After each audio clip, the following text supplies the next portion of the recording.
Next on the agenda is public comment. I'm just going to read the names off, and if I butcher your name, I am sorry. I can't read my own handwriting sometimes. I'm just going to go in the order they were submitted. So, first is Lindsay Lee. Just so you guys are aware, our public comment policy, if you're speaking for an individual, it is a 3-minute time limit, and if you're speaking for a group, it's 5 minutes. I won't interrupt you at the 3-minute mark. If you need to finish what you're saying, please do, but please don't go into 30 minutes. All right, thank you. Thank you. Good evening. My name is Lindsay Lee. I stand before you tonight not only as a resident of Manatee County, but as a survivor of domestic violence. The recent arrest of Tony Barrett has shaken the public confidence in this county. Public record also reflects domestic violence and battery-related criminal proceedings spanning over decades. So this is not a one-and-done situation. This seems to be habitual behavior over time. Whether viewed as individually or collectively, they raise serious questions about accountability, transparency, and the standards we expect from those we entrust in public office. A few days ago, I made a public social media post asking victims, survivors, and advocates of domestic violence in Manatee County to reach out to me if they wanted their voice heard. As of today, I have received 168 private messages, and that is not including the likes, comments, and shares. Many of those messages came from women who told me that they are currently living in abusive relationships and don't feel safe coming forward publicly. 6 of those women happen to be in relationships with firefighters here in Manatee. Every one of them have expressed the same fear, and that is that speaking out will not change anything and could make their situation worse. In fact, one of Tony's former wives shared a similar concern with me. She told me that she believes nothing will happen and that he knows too much in this county. Whether these fears ultimately prove true or not, that is not the point. The point is that many women believe the system will not protect them. Whether that perception is accurate or not, the fact is that so many survivors feel that way should deeply concern every person serving in public service or in public office. Fire rescue exists to protect our community. Firefighters and EMS personnel are often the first people that women and children encounter during our worst moments. These institutions should represent safety, integrity, and trust. The public has every right to expect those who govern them to be held to a higher standard.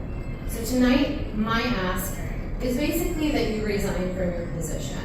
Public service is a privilege, not an entitlement, that sometimes protecting the integrity of an institution means putting that institution before yourself. To the other board members, I respectfully ask 3 things tonight. First, I ask that you make a public statement affirming where this board stands on domestic violence and make it unmistakably clear that violence against women and families has no place in positions of public trust. My second ask is that you review your current policies and governance practices regarding commissioners who are arrested for facing criminal proceedings involving violent offenses. If there are gaps, I urge you to address them so that the public can have confidence that accountability applies equally to everyone. And finally, I ask that each of you consider the message that is sent to survivors when someone can continue serving in a position of public trust while serious domestic violence proceedings are unfolding. Leadership is not measured by how we respond when things are easy. It is measured by what we do when accountability is required. And before I close, I want to say this. For far too long, too many people in Manatee County have remained silent, not because they didn't care, but because they believed that their voice didn't matter.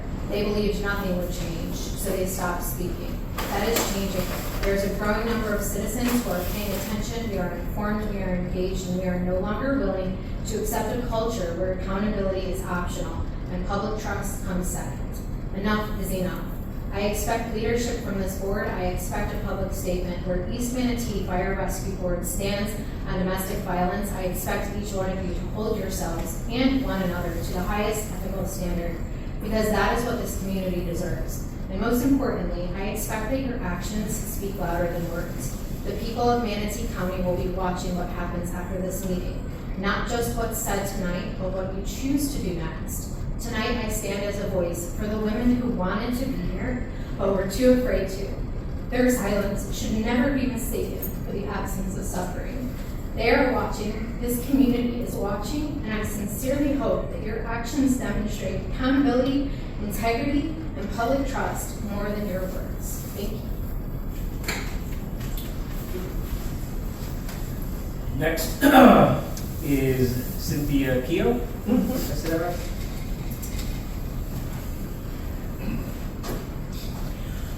I'm here to ask for a little bit stronger action from the board, that the board publish a public letter to our governor asking him to remove Mr. Barrett from office.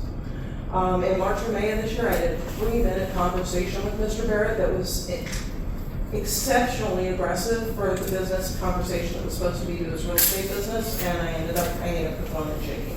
I made a post about it later because my concern is that he's running for a different office. I understand from July to November, it doesn't seem like a long time to sit in a seat. However, I don't think that Mr. Barrett's actions violating a judge's order show that he has much respect for the board at all, or the system of law that we live under. In terms of domestic violence patterns, people don't just show up at this age. There's a pattern, and Lindsay has documented that to you. There is also a pattern of intimidation and scaring of women to make sure that they just shut up and go away, as Lindsay has detailed. I'd like to also see that our fire department and fire commission make it known that this is a safe place for women. If all they need to do is walk through the door so that someone else can call the police, because having the police show up at their house may not be in their best interest. I believe that we've got a problem with people seeing things and not saying enough. We just recently had 2 EMS, I can't remember the exact position, but 2 EMS, Manatee EMS managers arrested for pedophilia and child pornography. So I think it's time to just start uncovering it, talking to people, because a lot of times what you'll hear from domestic women is, I can't do anything. Everybody just believes he's such a great guy. Thank you for your time. I'll look forward to seeing the letter to the governor. Thank you. Next, Stephanie Ziegler. Did I say that right? Yes. All right. Good evening, Commissioners. My name is Stephanie Ziegler, also Peterson, in the middle of the nation. And I'm here because the public trust matters. Commissioner Tony Barrett is currently facing domestic violence charges and was later arrested again for allegedly violating a court order. These are serious allegations. While the courts determine guilt or innocence, public officials are held to a higher standard. I respectfully ask Commissioner Barrett to resign, or for this commission to take whatever lawful action is available to protect the integrity of this board. I also ask you to amend your bylaws to establish a clear process for commissioners who are arrested for violent offenses or alleged violations of protection orders while criminal proceedings are pending. This isn't about one person. It's about ensuring the public can trust the people who serve them. Strong policies protect everyone and strengthen the confidence in this commission. I'd also like to share my story. I served in the United States Marine Corps 4 years, 2 tours to Afghanistan. I sacrificed my soul. I still try to get it today. And I will tell you the number one thing that has messed me up, I was raped 2 weeks into my duty station, and I was not going to be that girl. I was not going to be that girl who just came onto the island, Okinawa, and got raped, and she did it, and whatever. I just didn't talk about it. Sleeping pills, whatever, mental illness. 10 years later, I'm 100% service-connected veteran because I could not function back in society.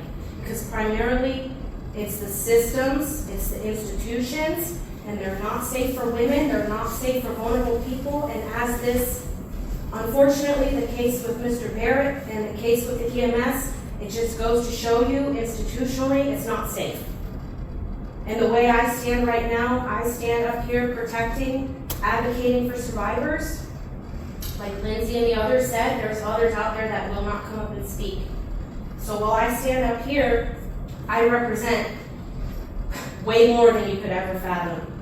So I also want to say that if, on the record, if anybody has, like Lindsay has taken on her own mission, if anybody else has experienced this, please find me on social media, Stephanie Peterson with the EN, reach out, because unfortunately, it feels like the system doesn't protect us. The system protects each other, and we can clearly see that. So, like these other women had mentioned, can you please issue public statements on where you stand with this, because the public is watching you.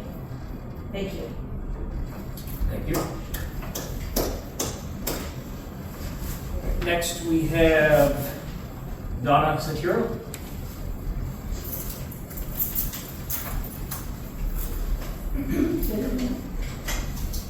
Okay, I come from two different viewpoints here. This is a therapist and a survivor of over 37 years. I wasn't allowed to talk to people. I spent 37 years not being able to talk to people. I actually went and got a job in public, learned how to talk to people.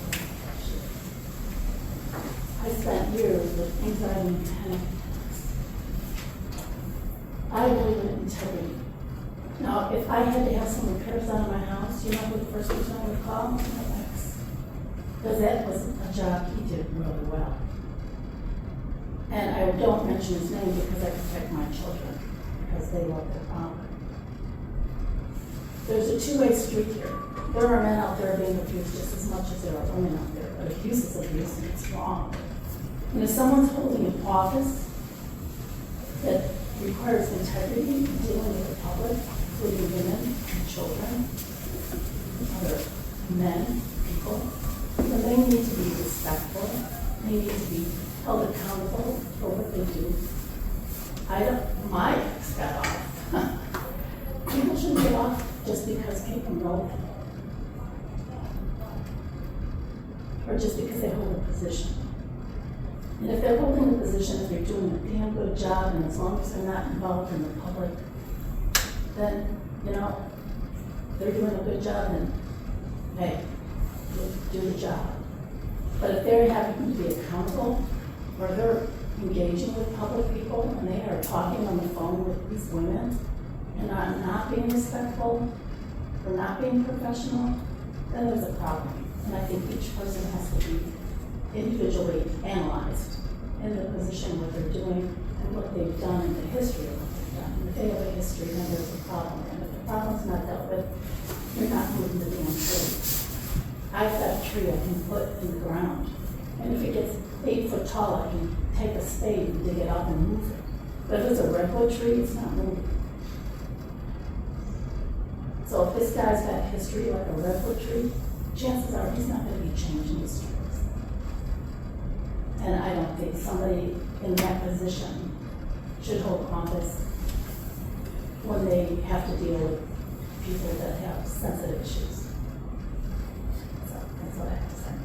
Thank you for your time. Thank you. All right. We have one more, Wendy. All right. Heidi? I don't want to butcher your last name. Manatee. Okay, my name is Heidi Manatee. I'm a Manatee County resident, and I'm here to speak, to ask for some transparency from the county and the community, for the community. We have a commissioner that is seated on this board, Tony Barrett, sits on this board and has been accused of domestic violence and arrested twice. You are the people we depend on when we have an emergency, but having a man that makes decisions for us and our community sit on this board, where is our trust for this board? The community is not going to trust you. Is there favoritism that he still sits on this board? I know many domestic violence survivors, and a lot of them can't talk out about it. A lot of them have been arrested because they've gotten an altercation with their significant other, husband, whatever, and they were deemed to be the bad person. When really the man, their husbands, their partners were the upstanding citizens, and everybody believed that they were great guys. And these women, some of the women lost their kids, lost custody of their children over this, because nobody wants to believe them. So, we all know Tony he knows where all the skeletons are buried in this county, so I'm sure the powers of the county will do nothing and let him remain in his current position. Remember, we the residents have woke up and we are watching. Thank you. Thank you. All right, any more public comments before I close? Okay. All right, public comment is closed. At this time, I'll say something later, commissioners' comments, moving with the agenda. Chief, I had a request to pull the Nissan vehicle from the consent agenda. So, Wendy, we'll get that pulled. Tony, that was your request, so please speak on behalf of that. All right. So it's not always that we get an opportunity to have a vehicle that we can either donate or send to the auction. In the past, we've sent them to the auction and donated them to other fire services. I think that's a very noble cause, but in this instance, we have a truck that I thought would be a good opportunity for someone like SRT Vets, a 501c3 that gives vehicles to veterans so that they can have transportation back and forth to grocery stores and employment. So if the board would consider donating that to SRT Vets so that they can give it to veterans, that would be a great opportunity. The other thing is that now that we've experienced, the new age of digital technology at Carvana, if the board so chooses, that possibly we get a bid from Carvana to see what the worth of the vehicle is prior to doing anything with it. And so those are my recommendations. Thank you. Chief, I don't believe the vehicle has much worth. Recalling from your email to get rid of it. It might have a little bit of value. So why don't we do this? I will entertain a motion to approve the consent agenda minus the truck and add the truck to new business about what we want to do with it. We go with that? Okay. All right, so moved on the consent agenda without the truck. All right, I have a motion to approve the consent agenda, Wendy, minus the truck. Second. And a second by I do Commissioner. have some questions. Chief, does it meet the guidelines, state statute? I know that in the past, we've donated to different fire departments and different organizations, as long as they were a 501c3. So does this meet guidelines per state statute? I can't speak on the furlong piece, that's a going on me, we have to look at that, but as far as donating to 501c3, it's okay, it's actually.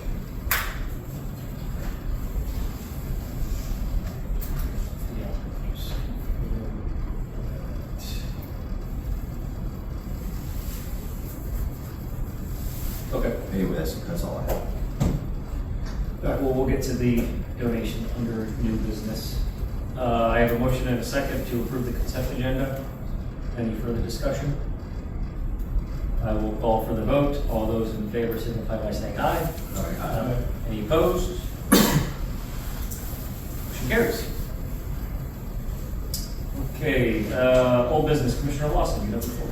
Yeah, Mr. Chairman, Station 9 is moving along. We have a foundation and we have footers, and I think they're pouring the cells, so pretty soon the plumbing will start on Station 9, and so finally, we're moving after being bogged down a little bit. through the permitting process, but yes, that's all I have. Well, and Ray's already has it out. Yeah. If we need it. Any questions for Commissioner Lawson about Station 9? All right, moving on to new business. Chief, alterations for across the street. Yes, Mr. Chairman, the warehouse we lease across the street, as you're aware, we wanted to do some interior alteration, which requires permission of the landlord, and so there's a document before you that is that consent to alteration from the owner. It requires board action so that the chair can sign. With that is also the quote from the construction company to perform the work. So it's kind of a package deal. Have that quote also in the package for signature by the chair if approved. Okay, thank you, Chief. Gentlemen, you all have the floor plans in your packet. I'm just trying to find the cost to enter it to the record.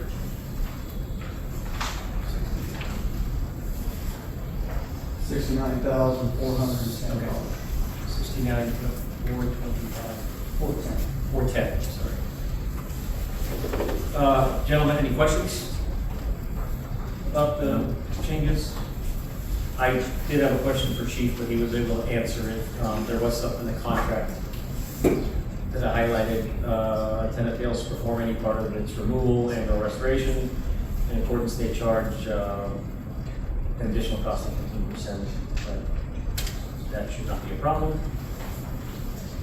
So I don't think we'll have any issues moving out if we don't in fact remove the lease. I'll make a motion that we approve. Okay, I have a motion to approve the contract as it is by Commissioner Lawson. Second by Commissioner Jacobs. Any further discussion or questions for the chief? No? All right, I'll call for the vote. All those in favor signify by saying aye. Aye. Any opposed?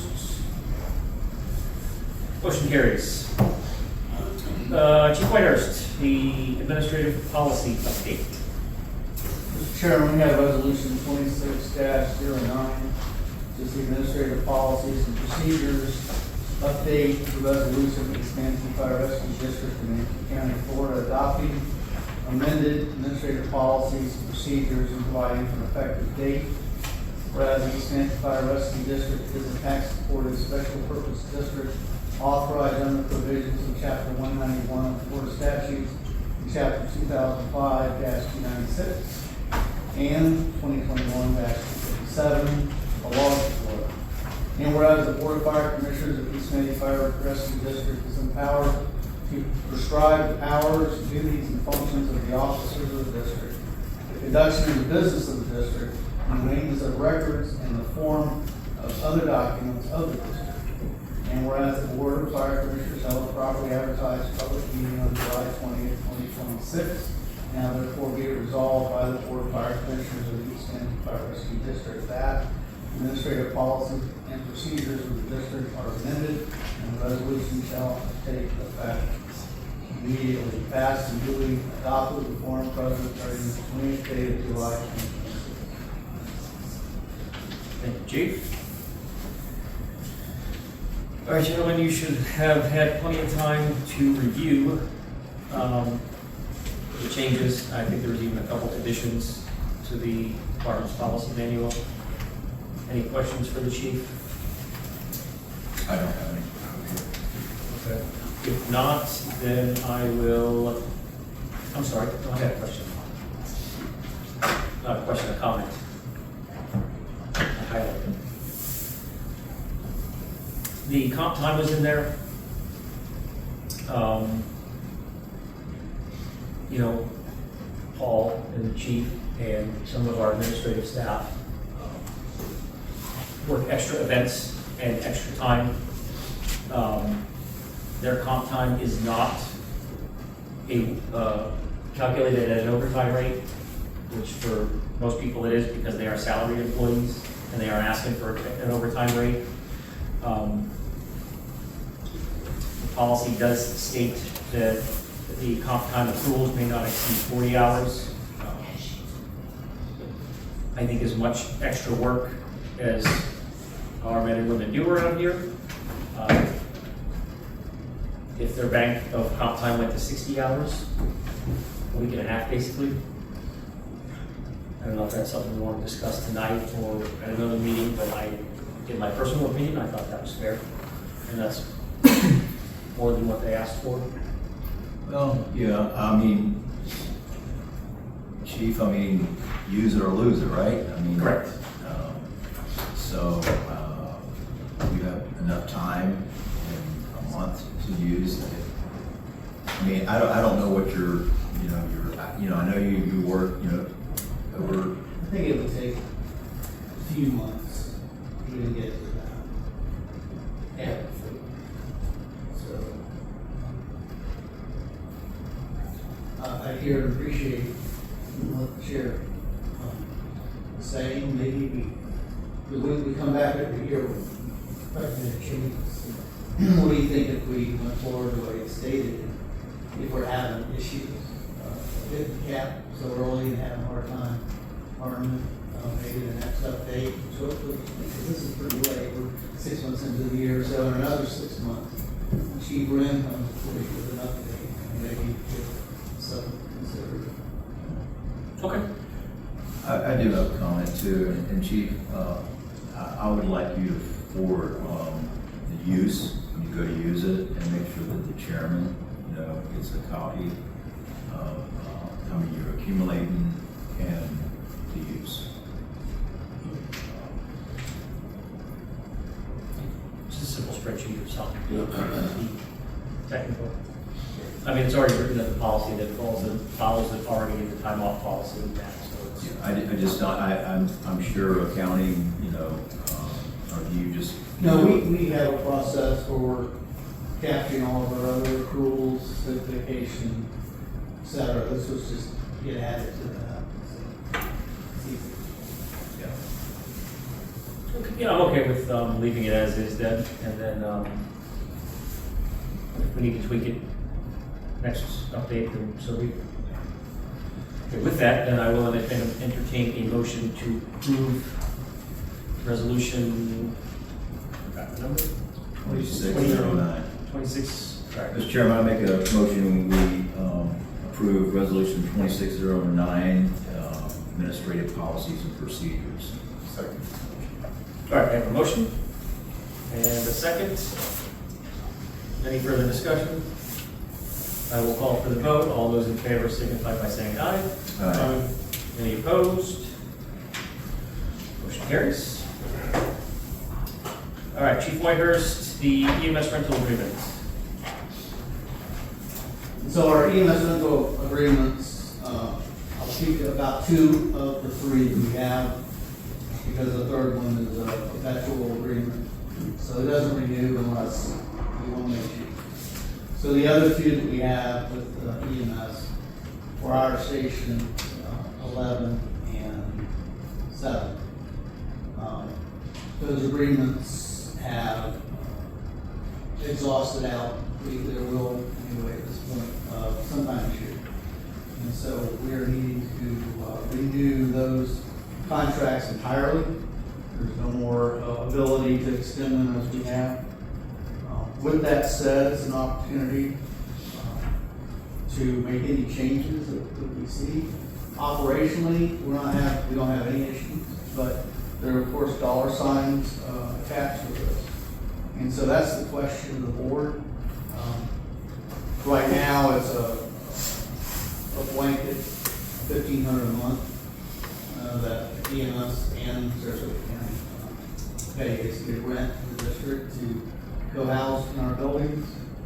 So if there is a desire to have a higher amount going forward in the next contract, which I hope to be a automatically renewing contract with EMS as well, it's going to depend on the county's legal department, but at the very least, a 5-year contract like we So it's an opportunity to talk about what that number needs to look like. I need to get that guidance from you, whether that's tonight or later, if you have some time, before I approach EMS management. Start negotiating with them. So, Gary? Mr. Chairman, I would propose that we leave it the same. I know that, you know, the more, you know, ambulances that we can get closer to our posts here in East Manatee, the quicker response times we're gonna have. And, you know, I know there's a desire on their part of the county to actually build some standalone. But let's face it, you know, we have stations in our district, and the more ambulances that we can put in our stations to cover, you know, medical needs, you know, our constituents, the better off we are as a district. So that's my opinion. I'll make a motion that we leave it at 1,500 going forward. I don't think we need a motion tonight, do we, Chief? We don't just have one tonight. Yeah, he just needs But I know that's what they want to do. Okay. Well, I just needed some. I'm giving you the definitive. So one of the more to really go back to pressing that. on what dollar signs to negotiate, you know, with EMS over the next few months. I'm good with leaving it the same as well. I was leaning toward raising it, but you bring up a good point. You know, we don't want to do what another fire district did and run them out of our station. So, but I would like to see a slight incremental increase. You know, maybe, for argument's sake, if the contract's for 3 years, at the end of the contract, and then it goes up 3%, or 1.5% a year, something like that. But the starting number could be 1,500. I don't want to jump up or increase their rent right out of the gate. We currently have an agreement with the county for the tower at Station 5, for that space they occupy with the county tower. That does automatically increase annually, and it is 2.75%. So it's a number that we negotiated with the county, and they actually pull that out of another contract that they have with someone else. So it kind of kept with that. If we use that number, if that's the desire, that kind of keeps it gives us something to go point to. Right, just Okay. pull it out of the air. Well, that's a good point too. You know, I forgot about the tower and incremental increases there. So maybe we'll move when they move. You know, when there's a, is that every year or is it been every Every- 2.5%? 2.75. Oh, 2.75. Okay. Well, I'll retract my motion. I think that we should leave it at 1,500. There's some area of our district that is not covered by ambulance as well as it should be. And I'm from an area that we're having basically one ambulance for every 20-some thousand people in our district. And I'm used to an ambulance for every 10,000 in a district. So I think that the county could do a little better job of providing that ambulance. Or additional ambulances, I should say. I got one more question, Chief. Okay. I agree, Nick, yeah, and I don't want to,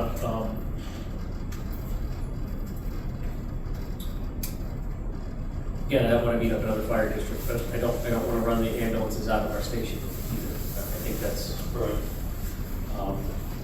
bad business.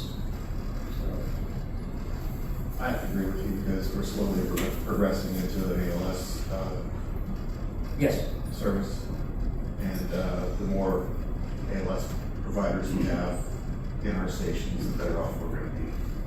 I don't know what the other chiefs, in the chiefs meeting have brought up as far as their recommendations, but I imagine that they're all over the place.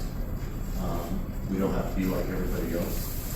We can pave our own way. And I think that the relationship that we have with EMS has been very good over the years, and I'd like to see that continue. Yeah, I want to say they don't pay anything in North River.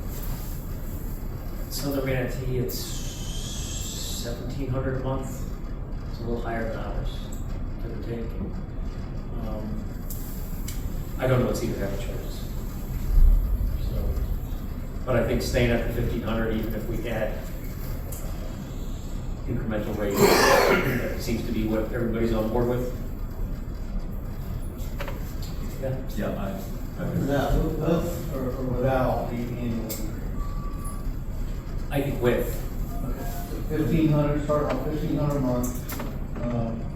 This is where we're at now, 2.75% increase for fiscal year. And yeah, you can. unless they waive that. Right. The county waives the, you know, the tower, and what they give us back in repairing our radios.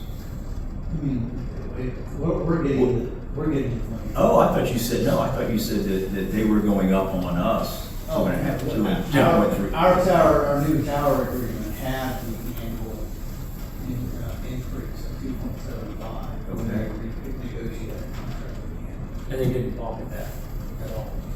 Well, we negotiated the number, and this number, 2.75, came from another contract that they had somewhere. So I'm recommending that number because it's what we're already doing. Well, let me ask you this, Chief. What do, when they come in, what's the cost for us when they come in and set up, you know, their unit in our house? Well, they do everything that is related to them. Once they're set up, of course, they're using our electricity and our water and sewer and the wear and tear, you know, on the building. You know, if their overhead door breaks, we fix it because it's ours.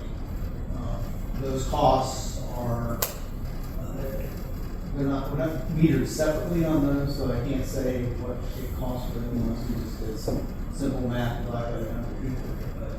Well, what would be the total cost for the stations that they're housed in? I mean, I would just look at that. I mean, I'm sure they're not, you know, yeah, I would say it's very minimal. So They put in their own internet. I would say when they left station 5 and 6, the savings of those utilities within the long run really wasn't that noticeable. Okay. All right, thank you for that. All right, moving on to letter D. Section 191, Florida statute .005. Oh, that's me. Chief Whitehurst and I had a discussion on commissioner attendance. Shame on us, we don't have a policy on,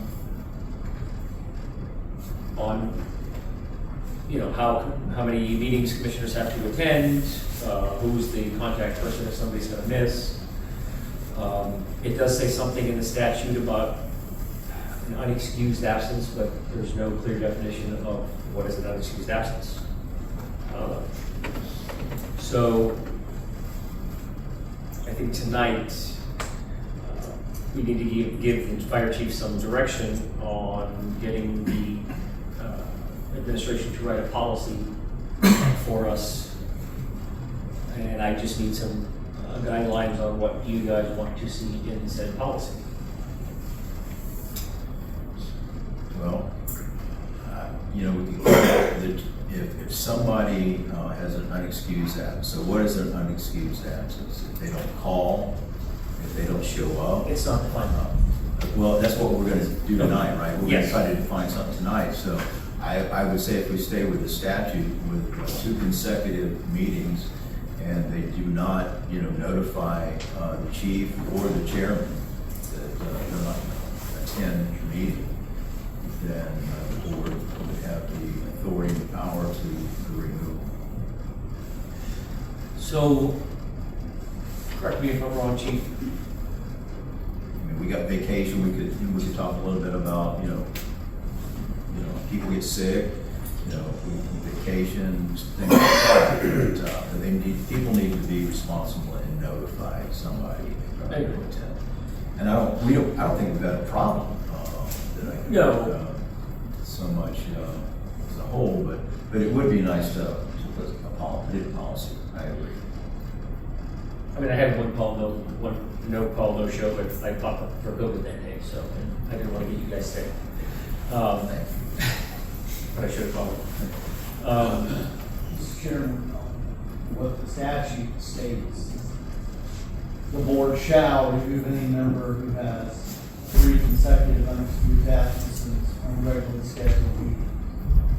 And then it goes on to say the board shall adopt policies by resolution defining excused and unexcused absences. So I think that's the part that we're at. And Okay. if that's something that you want us as staff to do for you, reach out to other districts, perhaps see what they have, and bring all that back. It's obviously no hurry, 45 years of the fire district, and never had this policy, so it's probably go a couple months with it. If you want us to do the research and bring it back to you for more discussion in the next meeting. Yeah, that would be good. It's the only place in statute that gives the board any authority on reviewing the ordinance. Well, that was going to be my next question. Do we have the authority? I mean, just for argument's sake, if Only this. somebody didn't show up for 3 If they have meetings, 3 consecutive unexcused absences, that's what the statute says. I think we would still have to notify the governor. I mean, I don't. There's the administrative side, to that, absolutely. Okay. Yeah, and I would define unexcused as like something that affected no call, no show. I mean, yes, people have vacations, kids get sick, whatever.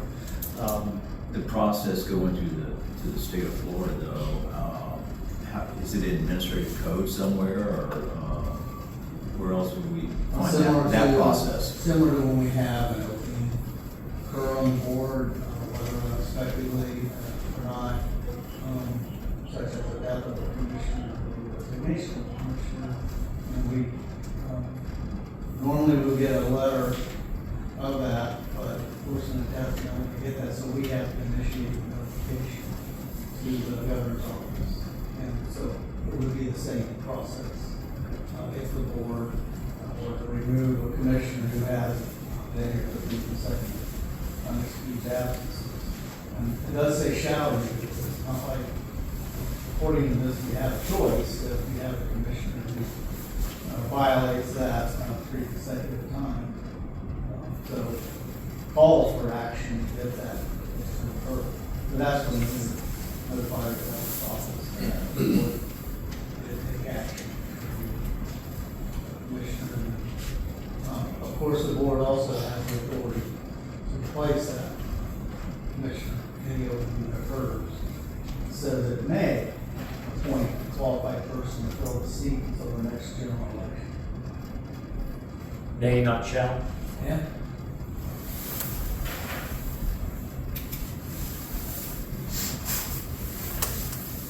Yeah, and I would say as far as just to add to the policy, they can either notify you or me, or fire chief or the chair. Either one, or both, whatever, it's good. We'll bring some back for you next week. Consider. Okay. Chief? All right, moving right along. Dates for new re-elected commissioner swearing in. So with the elections of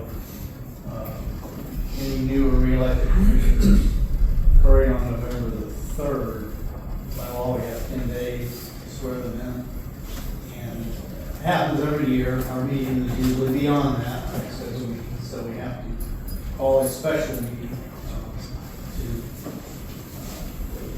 to do that. 5 minutes with quiet law and swear in the new commissioners or the elected commissioners. So,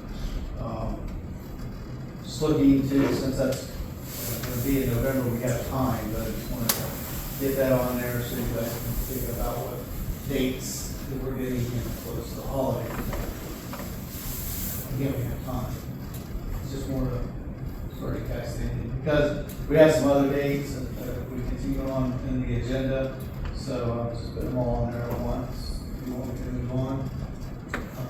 The Commissioner Carlino, of course, not here to participate in that, but unfortunately, the date for the September public hearing, we cannot wait for when we decide that by August 4th, we have to let the state know what our dates are. So that we do need to decide. Okay. And just, I'm sorry, Chief, back up. How many days after election day do we have to have our meeting? Within 10 days of the election, yeah. So, we don't have to pick a date tonight, I'm just throwing it out there. I mean, it's November. Yeah, but November, the following Monday, November the 9th would be fine. After the election. Yeah. So, and that's not a B shift. So as we get closer, just, you got it tentatively, All right. that Monday night works. All right, now we gotta go into September. Okay, public hearing, this is for the ad valorem, setting the rates, Yes, it is. and that has to be by when? If I could just throw out some recommended dates. And so, because of advertising requirements, we're not able to have one of our trim hearings during our normal meeting in September. For Braden Harrelson. So, what would work is if we held our first trim hearing on September 14th, Monday. Okay. 14th.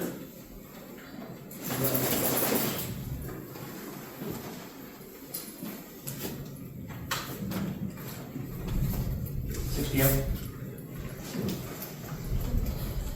Yes. And I'll be before 5. That works for me. All right, so that's an A shift. And then the next one, we have our regular meeting on September 21, which is a B shift. We've done this last couple of weeks, have the second trim hearing on September 22nd, the next one. And that allows us to have, you have to have your meeting within 2 to 5 days of the advertisement. So if we have the advertisement in the Sunday, the 20th paper, and the 23rd is 2 days, 22nd is 2 days later. And so that's good. Otherwise, we have to have it either the 22nd, 23rd, or 24th. We cannot have it on the 24th because Manatee County is having their final knowledge meeting. And by law, we cannot be on top of the county. Because the So school county or board. the school board. It's not that week. So, if that works, I did correspond with Commissioner Carlino today. So far, that works for him.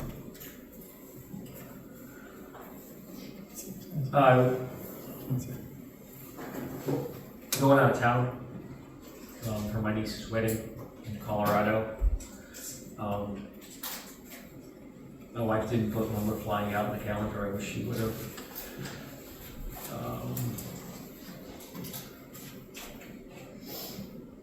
I think the 22nd should be okay.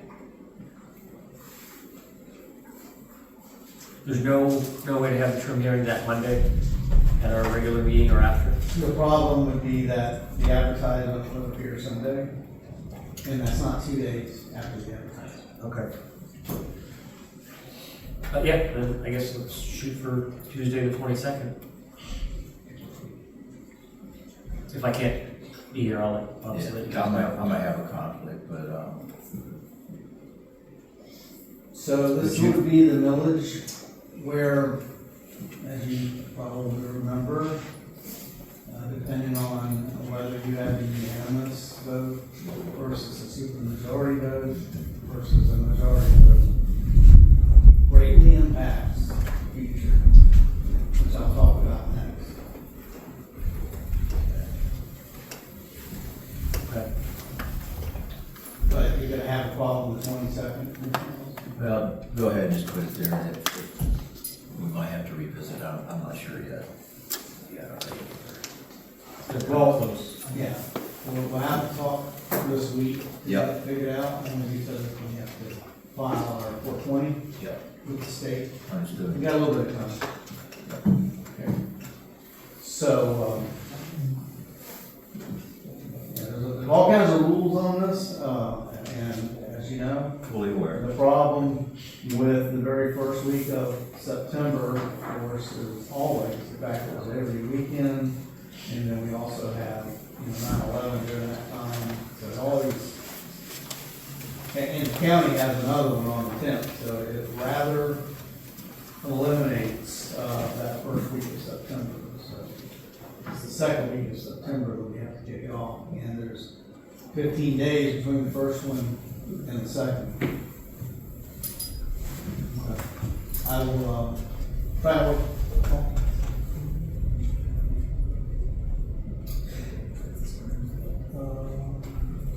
We have to have a quorum here.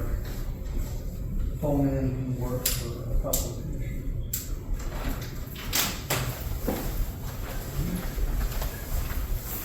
So we'll work at some scenarios. That'll be our primary goal this week. We'll get with each of you and Commissioner Crowley and see what fits. Now, if three are here and we have a quorum, the two that call in, do their votes count or no? I don't I know. believe so, but I'll double check that. There was a law change with COVID, but then I think it went The back to law the change old way. allowed everybody to call in. Okay. Have no one here. The law already said that you had to have a physical quorum and you could have commissioners call in. But when COVID came along, the governor came back to everybody, not me. But then it went back, it was a temporary. Right. It went back to the normal way statute.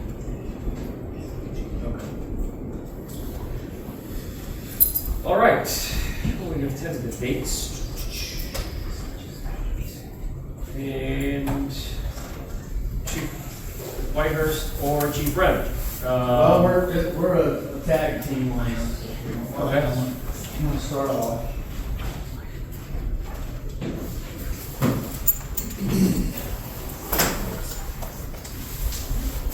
Again, we have our 420 form to send to the state for August 4th. One of the other requirements is that we have to have what they call a proposed maximum millage. So similar to what we do for non-ad valorem, where in May, we look at rates, and we, by resolution, adopt some rates. When September comes along, we cannot go above that, but we can go below that. If this is the same situation, and usually we just put whatever we did the year before, but as you know, the tax reform issue before us, that's gonna really, that's just a big change. It's a big change for our budget going forward. And the law on top of that, if it passes, the law is gonna change where right now the board can raise the ad valorem rate up to 10%. Before it goes to a unanimous vote of the board. So anything over 10% currently, it has to be. Well, if this passes in November, it also changes that down to 5%. So the window of opportunity is smaller. So that's a strategy to be discussed later, but what we would like to do, what we would would like to suggest to the staff is that we preliminarily show on the form of the maximum ad valorem rate that we can, which we have one cap on that form. But then decide what it's gonna be and vote it upon in your September, public hearings. If we just go with, roll down with just 0.85 like we've been doing, and as we, get more information and find out, that 0.85, because like that's not gonna carry us through when we have, losses going down the road. Changes or passes, it's a missed opportunity. And so unfortunately, we're at a point where we need to put that number in there, which would be the max, what's called the maximum millage. Preliminary maximum millage. And then if it's something less than that, it will give you plenty of time to dwell on it, commissioners, and decide based on more data that we collect on what that's going to be. The reason that we're not just doing this automatically like we've done in the past is that certainly that's going to show up on the trend notice. And we may have a lot of calls and folks that normally wouldn't come to the public hearing appear because they just saw that, it's going up or whatever. So I provided you the spreadsheet that shows, what it would go up. For instance, right now, using a $300,000 taxable value, last year, or this year, I should say, this current year, 0.85, that person pays $255 in fire tax on the ad valorem side. Assuming a 3% increase in property value was the limit by law for next fiscal year, that's now $309,000. And because next year, this doesn't kick in, it's the year after.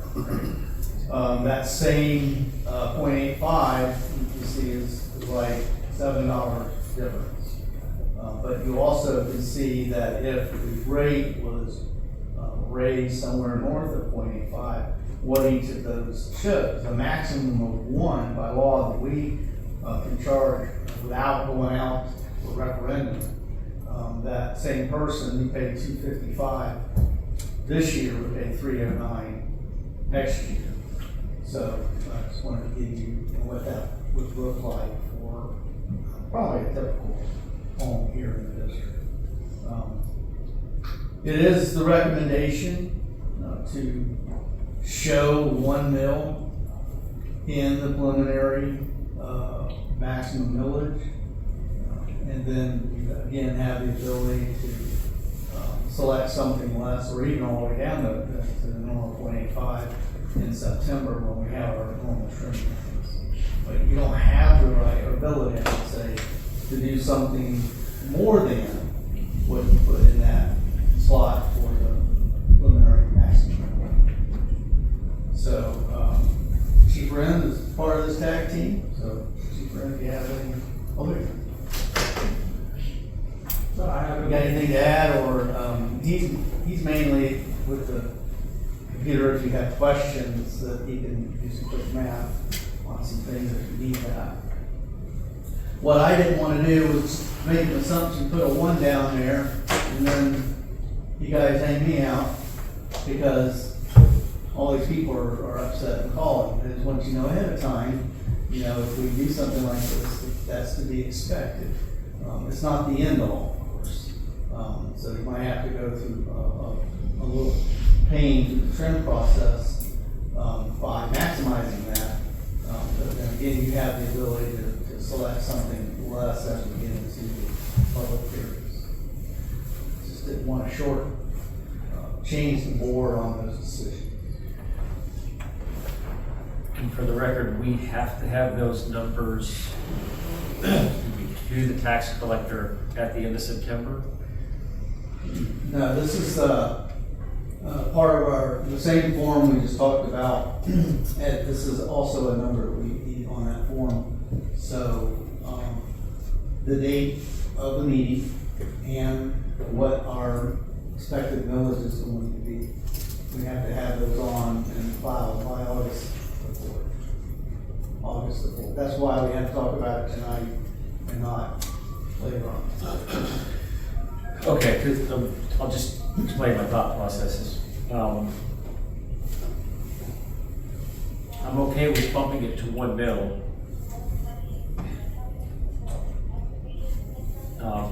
I guess my concern is,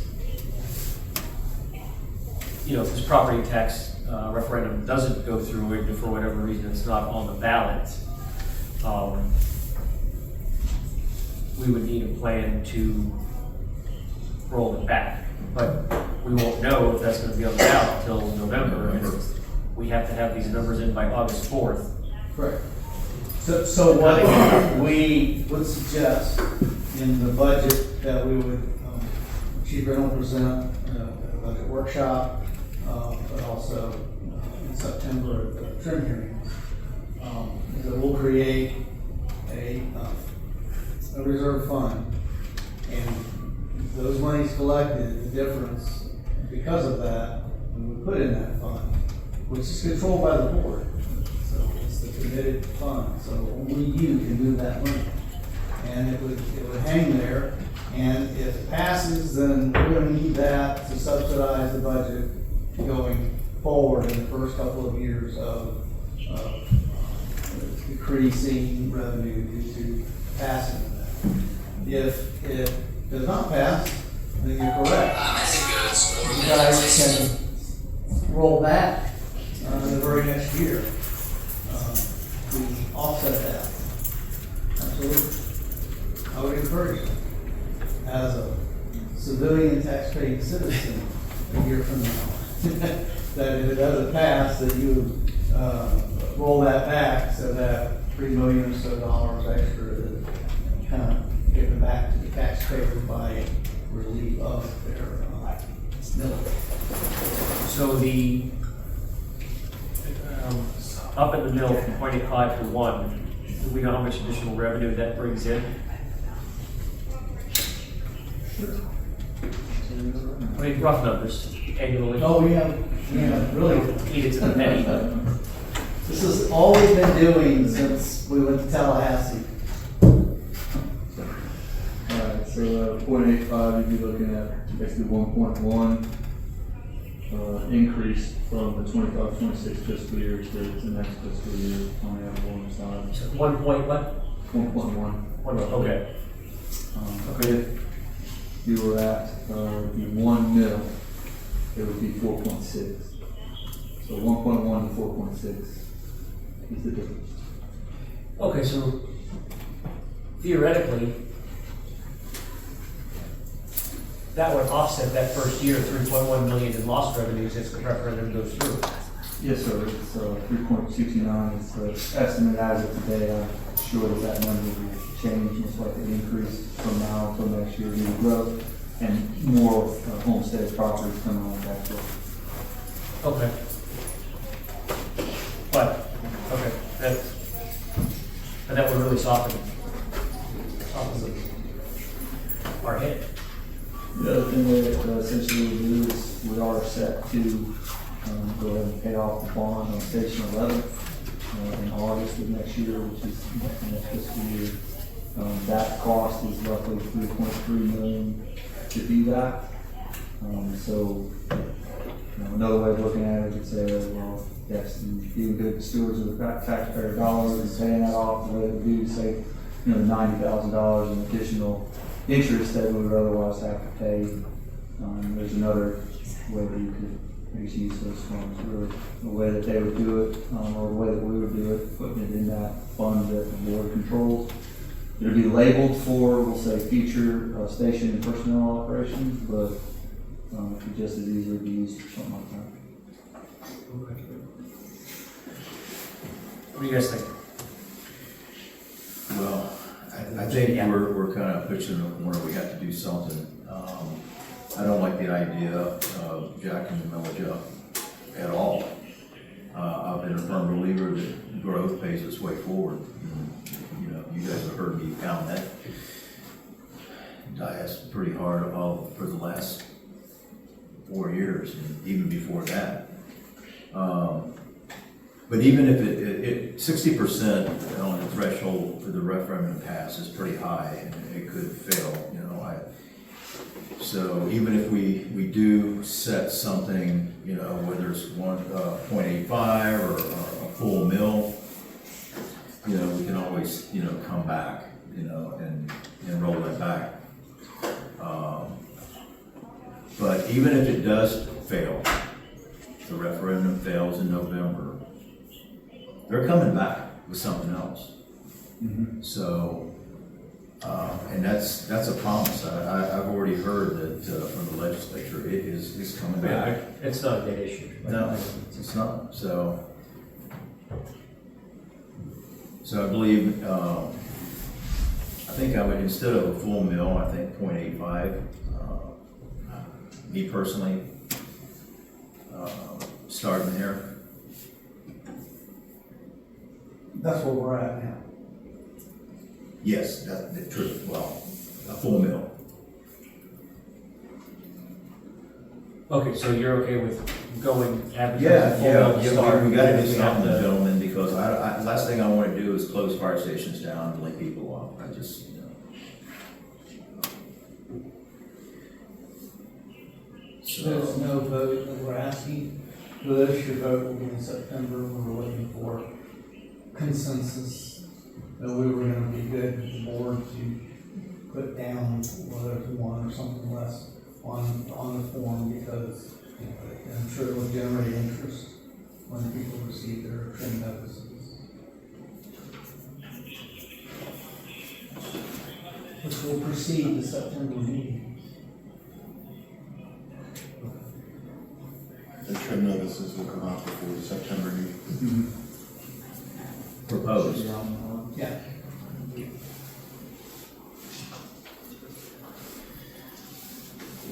And that line item. The second year's 6.2 million. It's doable. But this is really help offset it. Okay. Yeah.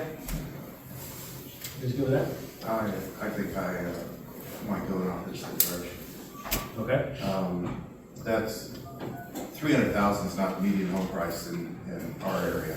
I'm fairly certain of that. So if you look at the difference between 0.85 and 1 mil, you're at $45 per household at $300,000. That's a pretty significant jump in taxes. I think we will have the room full of people if that happens.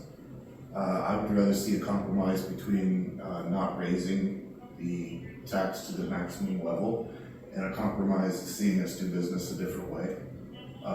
Possibly we don't buy a new fire truck every so many years. Maybe we offset that by a couple years and say we buy a new fire truck every 12 years instead of every 10 years. Trying to figure out some other ways of performing our business without burdening the taxpayers to pick up the responsibility for maintaining our $32 million budget. Yeah, I hear you. I mean, because we were at 0.80 for over 20 years. I mean, but I just don't know how this whole thing's going to play out.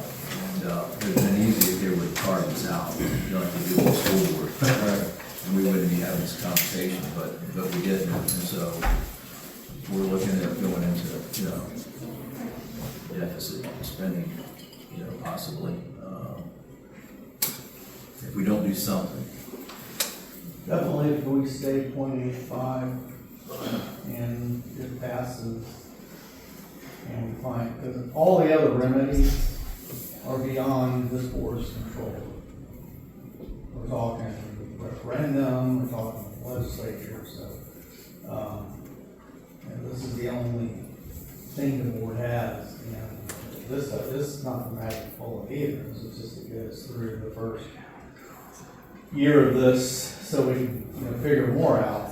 Quite honestly, whether that is a referendum or whatever the case may be, but to not change it we know that when we get into the second year of this, the lines are gonna cross. We do it 10, but I can, with the golf course, I don't think, but, I can't speak to the capital purchase side of things. We have 4 trucks in the hopper right now, so for the next 4 years or 5 years, we have trucks still coming. But we know that when we skip a year, and with 12 trucks on the road, it is 12 years, as it turns out. So with, we skipped a year, a couple of years ago, because we were looking at some financial concerns. But skipping that year did help us a lot. We got back on the normal thing. And so, I don't know about how far we're already 12 years on replacing trucks, because we have 12 trucks. We're buying a truck a year. So we're talking about extending that out even more if we skip every other year buying a truck. So, in conducting business and going forward with our business and whatever little bit we can squeeze, we will. But without changing the ad valorem rate based on what we know now, what we don't know, or those factors that affect future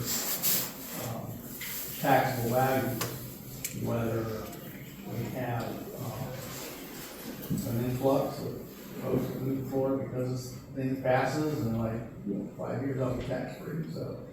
So we have a growth factor that can offset, but as you know, that's very hard to predict, the growth factor on that. So just what we know right now and running this thing out for the next several years, 2025, we shall also move everything get into, well, we won't go into deficit spending, but we'll have to start cutting some really large sandbags off our hot air balloons at that point.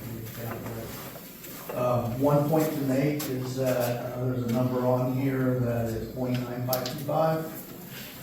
That is a number that reflects not one, but going this year with a jump to that sets you up to be able to go 5% next year and be at 1. So that's what you're looking for, and that number can work as well. Well, we have a station under construction, Yeah, and that's, then we have to staff it. We can't build it and leave it empty. That's not fair. no, I agree. I mean, but we've already cut the proposed property for fire station down the road. We cut that. Station 5 EDP, we did halt. The renovation. Halt that. You know, some equipment, we've already cut. IT specialist cut, and the hiring of, was it 6 firefighters? So basically, we're in a hiring freeze right now. It's been delayed till after the road, and get back up in January with whatever, it was 12 firefighters we were looking at, so there's a number between 0 and 12, if this thing passes. We do have 6 current vacancies as well, so. We should be able to hire those. I'm sorry? We should be able to hire the vacant positions because they're already budgeted. We correct? should if we do something with the rate. You know, I mean, I understand don't do the this. 28.5 is questionable if we stay that. Okay. All right, time for you. You got all the numbers there. I appreciate the conversation and thank you guys for doing this. It's been basically our waking thought and sometimes sleeping thought, just trying to hammer this stuff out. I hear what you're saying about changing the way we do business and geared toward those capital expenditures. But I'll tell you, Commissioner, when we're looking at over the course of 2 years, a $6 billion taxable value that's going to be removed, that just won't cut it on the balance of the books. Unfortunately, when you're talking about numbers like that, it has to come out of what is our biggest piece of what we spend money on, which is our personnel expenditure. That's 87% of our budget, personnel. So even if you did cut, let's just say, all the engines and ladders that are in the pipeline, which I believe they actually total about $6 million, over the course of those 4 years that they'll be arriving. It's still, if this property tax that goes through that whole cut. So my thought process with this, and this is like we'll call it a cheese, next up cheese, worst case scenario where you gotta, hey, do this exercise that they give you in chief officers class where they say, hey, you have to cut 20% of your budget. We'll remember it out. But this is the real life version of it, which absolutely is no fun. My hope is that we can discuss, not just tonight, but in the workshop, is can we approach this from, let's try to put our best foot forward going into the unknown. Because right now it isn't known how the vote's going to go, whether it's going to make the ballot, what the voters are going to end up saying if it does go through the general election in November. But I will tell you, if I run those scenarios out, which I have, I probably, I had a discussion with folks here earlier today about the different scenarios that we've played out and researched. I probably have for each fiscal year, the next 5 fiscal years that we're looking at, I've got 6 different pathways for budgets that have been worked on to see, all right, well, what's the magic formula to get us to the other end of that declining revenue rainbow and still keep, the number of people that we have right now. I'll tell you that the best way to achieve that is to go in with, we'll say, the biggest, reserve fund that can be applied to keeping personnel where they're at. It's what we would be at, Commissioner. We have 6 vacancies currently. If you fill those today, we got 149 FTEs. If you do add the IT specialist, you get 150. And my scenarios that I've been working on and putting out is maintaining that 150 should that vote pass. So it becomes very difficult if we don't start out with, I guess, our best foot forward as well.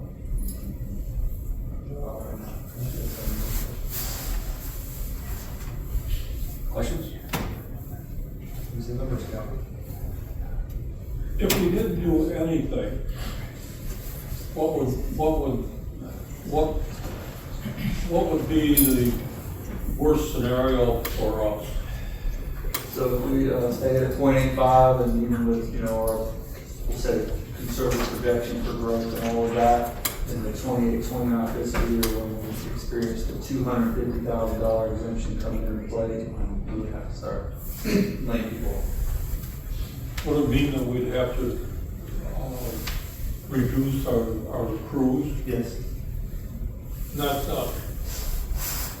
not good for our public. Well, our engine aren't even fully staffed now. Yeah. You got 2 guys to a truck in some stations. Yeah. Yeah. And that first year, call round numbers 3 million. I know it's a little more than that. If you go to the 1 million, it's what? Because in that first year, this next fiscal year that we're going into, you would be able to essentially use your entire tax base, or homestead exempted people included in that. Okay, which that's 34,007 parcels, which is roughly just over half of what makes up our entire district. That's what's accounted for with the homestead property. The first year is the only year you'll be able to hit all to beef up essentially that savings account to take us into that declining revenue timeframe. The following year, obviously, that goes down. The numbers again that we have right now from the property appraisers are as of today. Okay, as of today, if that property tax reform had been in place and you had the $150,000 exemption that was going to be applied, we have $3.229 billion of taxable value removed. If you had the 1 mil, that's essentially $3.229 million is what that equates to mathematically. At 0.85 is what's less. The next year it goes to 6.1. Because as that exemption grows, obviously people who fall off what they're overall paying, even if they still stay above that assessed value mark, is dramatically reduced. Now, one thing that is still too fuzzy right now is where it goes from there. All right, this passes, you can rest assured we're gonna have a $250,000 homestead exemption for those who qualify. Where it goes from there, and the amendment's very vague. They basically talk about the future legislators needing to figure out a schedule to take it to a zero assessment. So that's in it, but it would be in a future session with the legislative body in Tallahassee that would determine what that looks like and the time frame and all of that. And so maybe there's opportunity there, you know, even if the vote is in the affirmative by the taxpayers or our legislative partners to look out for us and hopefully carve stuff out. But, you know, when we're looking at things that we can control to address this problem that could occur, yeah, we'll maintain good relationships, I guarantee you that, so we make sure we have a strong voice up there if we can, if it comes to it. But really, right now, this is the number one thing that this board has at their disposal to be able to, you know, put us in the best position possible going into,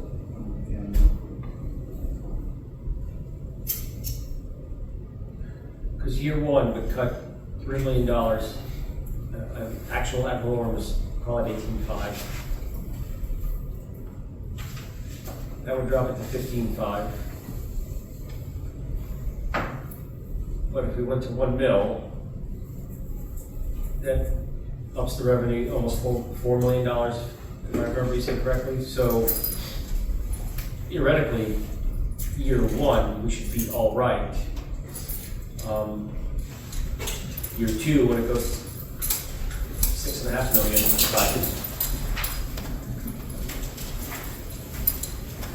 and that would take that to 22, and that's 6. Well, we'd be at 18 where we are right now, but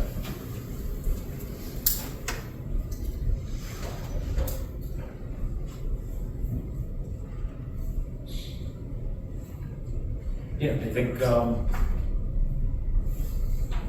mean, I don't want to pay any more taxes than anybody else either, but I don't want a new fire station to sit vacant. Yeah. You know, it's, Well, I'll let you know that, you know, since I'm on my way out, I'm going to depend very heavily on you guys because you guys are going to take it forward. So I'll be interested in the discussion during the budget hearings or budget meetings, just to see if we can compromise a little bit. If we can't, then we have to do what's best for all the taxpayers, the firefighters, and the community. So I'm going to lean very heavily on you guys' your decisions going forward. And I'm not going to be the person that, you know, because this does have to be an unanimous vote. I'm not going to be the person that clouds that for the future of the department. So we'll use one, what I'm hearing, and those, the preliminary maximum millage. And there'll be plenty of time to debate what that number ends up being, like workshop, through September trim hearings. And then the date of the first trim hearing is one we still have to work out. We'll be contacting y'all throughout the week to try and figure out how that works. It's gonna work best for them. The first one we were good on. yeah, the first one we were good. It was the second one that Sure, was the hiccup. but if the second one moves, it could move the first one. Oh, We have gotcha. to have them both figured out, and if it has to be unanimous vote of membership, so it's not unanimous vote of those that happen to be there that night, because we have 5 on the board currently, so it have to be a 5-0 vote to have any millage higher than the .9525. Oh, 9, sorry, 9.911. So it's important that we make sure we pick dates that everybody can be in. And we don't know how many new rooftops are gonna be counted, you know, in this next tax, you know. When do y'all start counting? We're done. You're done? But that's on the non-ag ones. So, right, I know, but And then the county's already factored in the new construction already. So that's part of the number that we have that you saw from the property tax office. That was including new construction. So we already have our numbers for that. Which was roughly $1 billion of tax value from last year. So that would be $1 billion of value in growth? taxable revenues, yes. Which seems to be a full thing, like average, sometimes a little bit below that, sometimes a little bit above that. But that's a decent number. but they will be paying the ad valorem though, right? The ones that were counted, this past year. The ones that we add, By June 1st, they, that's just the non-ag one. They won't appear on the ad for the next year. And they won't be homesteaded for 5 years, right? 5 years. Well, that depends if they move with, they have portability to Florida. So if someone from out of state comes in, no. Some of the Oh, previous okay. homesteaded- But if you're homesteaded now and you buy a house on the other side of town, that carries with it. Right. Do we have a lot of that? What? Homestead? Porter people moving to our area from West Bradenton? But I thought most of our residents were out of town. Most are. They don't break that down. 30% is what? Out of town, that are coming. Only 30%? Yeah. Okay. I would have thought it was higher than Like that. 50% cash value. Wow. But only 30% out of towners, out of staters. Okay, thank you. All right. I'm sure that, we have a lot more to dive into on that one.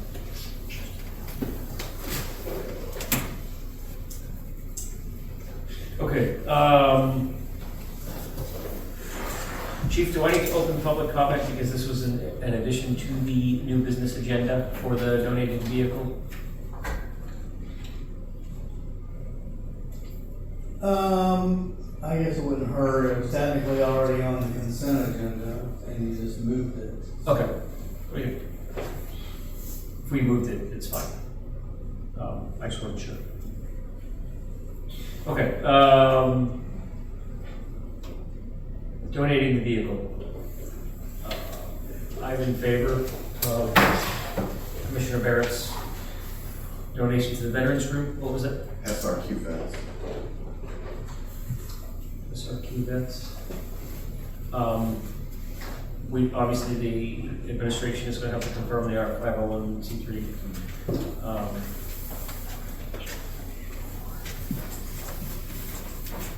And there'll probably be some paperwork, like a whole harmless thing with all donations that we do.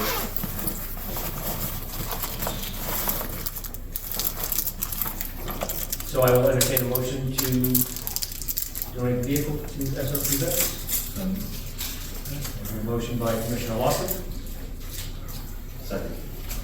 Second by Commissioner Barrett. Any further discussion on the, I was trying to find the surplus email. So since I was getting back to my email to you, There's a and vent stall. I had on this email the pickup truck to donate or sell to other government agency or auction. And so since I didn't have the 501c3 on there, I would suggest opening public comment before you take your vote, because it is going to be different than what was originally posted. Okay. That makes sense. And this is public comment specific to This act, this truck. And what year is it? 2013. I keep finding the chainsaws, but I don't. I know, I have it in my email, it's all right. It's the first one. It is? It's in front of me. Yeah. In front of me. I am 066. Oh, okay, I see it. Come on, it's on the front of me.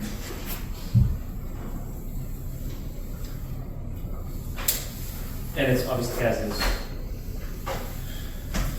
All right, at this time, I will open public comment to the 2013 Nissan pickup. Any of the public is opposed to us not donating it?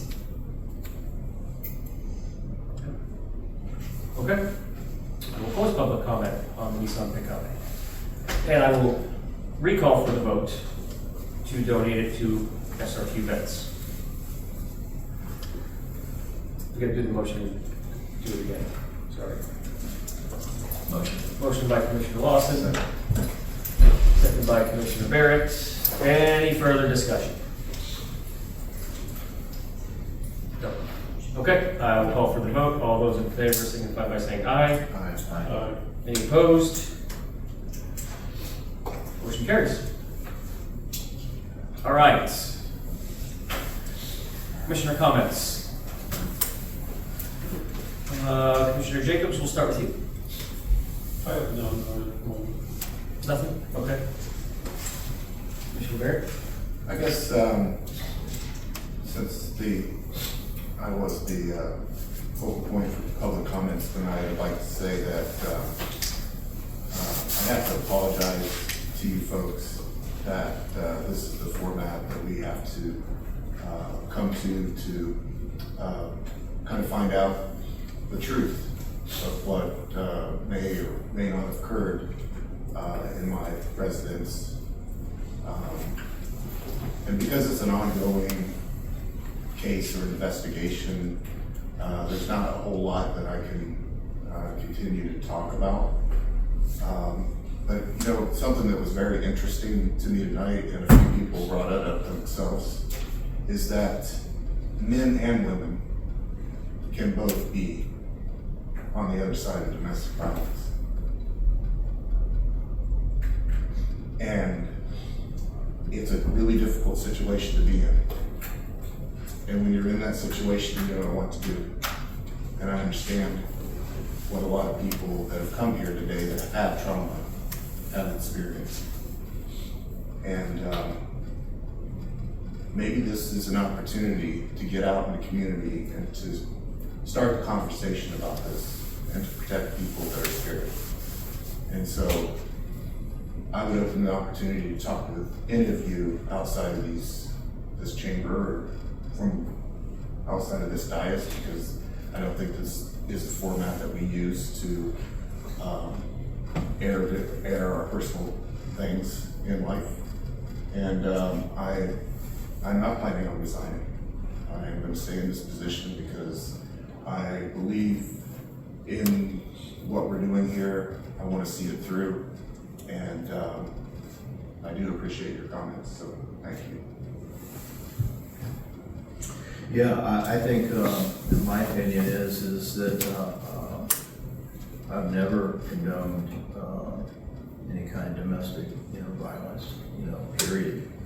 But as far as, the questions that were asked here today, if this board has the authority to vote him off, I've already researched it, and we do not have any power at all to ask him to resign. Even if we did, he doesn't have to. So I know he'll have his day in court, and I truly don't know all the background of what happened in his residence. So I'm not even going to try to speculate on that. So with that said, the only the governor, could take action, and I've talked to the chief, and we don't have any authority, do we, chief? Unless there's 3 unexcused absences. But the statute speaks nothing more of that. I know the governor has removed many officials of tell you what the rhyme or reason is of the ones that he removes and the ones that he doesn't. No one is well publicized, but no one has reached out from the governor's office or any other state agency as far as that goes. That's all I know about it. We've never had to deal with this type of question before.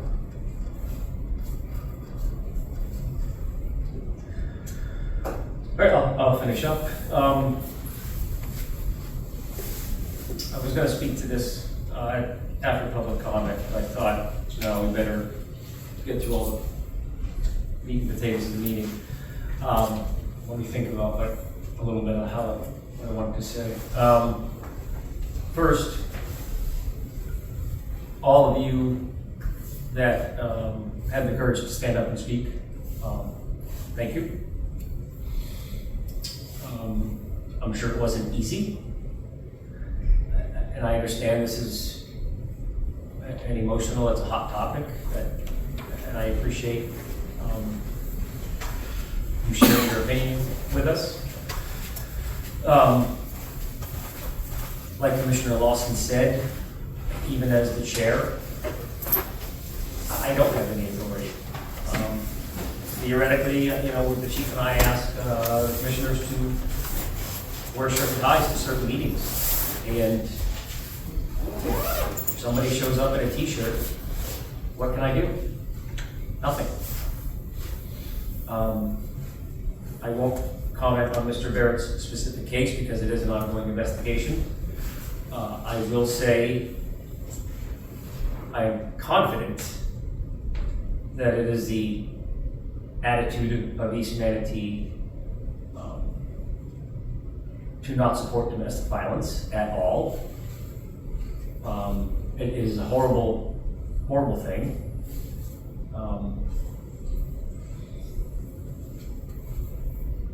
I don't know if putting a statement on social media or anything is going to make anybody feel better, because it's just that.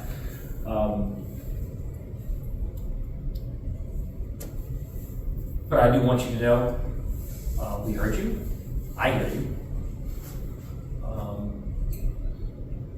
And as far as Commissioner Barrett not resigning, Commissioner Barrett, if I recall, I had a resignation letter from you for October, correct? For November. Oh, I'm sorry, November. I thought it had to be the month prior. And maybe that's not soon enough for some of you, and I'm sorry, there's nothing more we can do. I appreciate Commissioner Barrett being open to talk to you. I just hope that those conversations are done politely. My email address is public, and if anyone from the community, wants to talk, I'm all ears. But I can't tell you, East Manatee does not condone that behavior. But there's nothing I can do about it. So, for that, I apologize.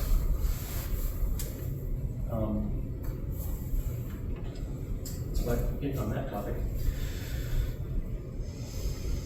But again, my email address is on the website, so if anybody wants to discuss anything privately, go to lunch, whatever, let me know. I'm usually pretty busy, but I will make time.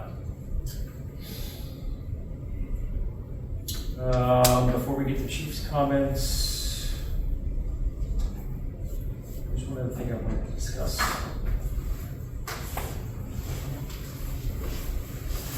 I thought I wrote it down. We'll have to come back to it next month. That's it. Chief, your comments. Just some items to look forward to in our next meeting. in August, we'll have before you the first reading of our fire prevention ordinance. As you know, that has to be renewed every 3 years. It's an amendment to the Florida Fire Prevention Code. And so there will be fire chiefs meet Thursday, and hopefully they'll be recommending the documents been prepared by the fire marshals. And after that, I'll be able to share it with you all so you have time to read through. There's not a lot of changes to it.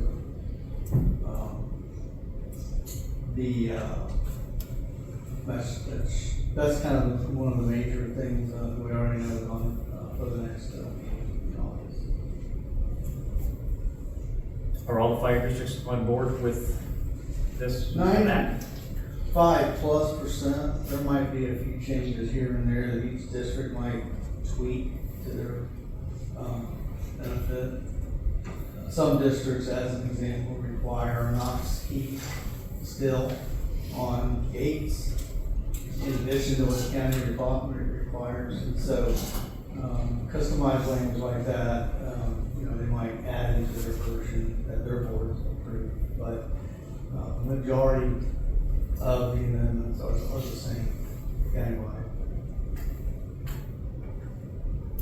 The other thing is that we have been working with all the fire districts to consolidate the technical rescue team. There's 2 in Manatee County. Thank you, that was my question. Okay. There's 2 in Manatee County, and East Manatee was ready to create their own team. But it's been a good thing that we've all been working together to create one large countywide team. The chiefs in their meeting on Thursday are looking at a local agreement to recommend for those participating districts to sign on to be part of that, as well as some bylaw changes with the Chiefs Association and creating a special operations committee along with some of the other committees like fire marshals and training. And we're part of that, right there with everyone else. In fact, I'm the one that took on the interlocal agreement, the writing of that. Plagiarized another county. So there's been a lot of participation to get this moved forward. Now, if you've heard through the news of a Manatee County USAR team, this is not the same thing. It's just consolidating one team that the city of Hammond coached 654, and one team that the city of Braden coached 654. We all come under one, and we have no home. So it's coming under one countywide umbrella. So that's a very encouraging thing that I hope to see before the end of the year. So happy to be part of it. Did you have a question? Yeah, the training, the Cedar Hammond, or 644 and 636, they were starting to do joint trainings instead of doing 644 training and then 636. I think they're doing a Swiftwater renewal certification this week. Our guys are getting to go even if it's off duty. Or make it. Participating in that. In fact, I think you have a prop. See ya. Oh, the car prop. Yeah. All of the training, this has been going on for a year that each team has going on. Good. A lot of that, I'll say, grassroots, because all the team members go to classes together, or training together, so at their level, they want to be part of one, bigger countywide team. It's just the Chiefs had to get their stuff together to get this in. But that is happening. Excellent. Anything else? Not for me. Okay.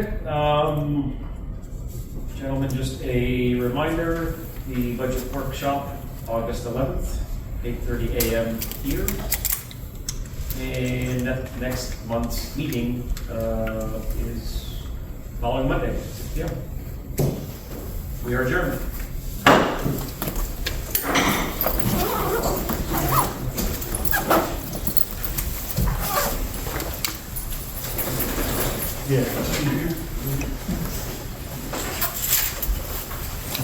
That's